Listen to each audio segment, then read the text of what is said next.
Ang oras po natin sa Dunedin, sa Otago at sa buong New Zealand, ganap ng alas 7 ng gabi. Magandang gabi po sa lahat ng mga nakikinig. Happy listening po. And before anything else, I'd like to batiin ko muna po ng maligayang kaarawan ang aming mama, ang aming ina, na anong oras ba ngayon sa Pilipinas? Mga alas 3 yata ng hapon, no? So pag mga ganito siguro, na nagbibilang siya ng salapi. Sa mga ganitong oras, no? Well, mama ang tawag namin sa kanya kasi kami, nakakaangat kami sa buhay. Kami ay nasa upper class. Kasi so happy na yung aming bahay nasa taas ng puno. Ayun.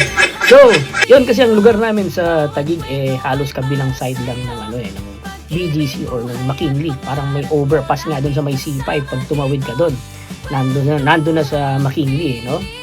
So, pag nandun ang bahay mo, ang tawag siguro mama. Mama. Mama. Tawagin mong mama ang nanay mo at kayo'y nakatira sa kubo at baka ikaw ay sampigahin nun. So, mother ko ay magsa-celebrate ng birthday sa March 19. 66 years old. Yun.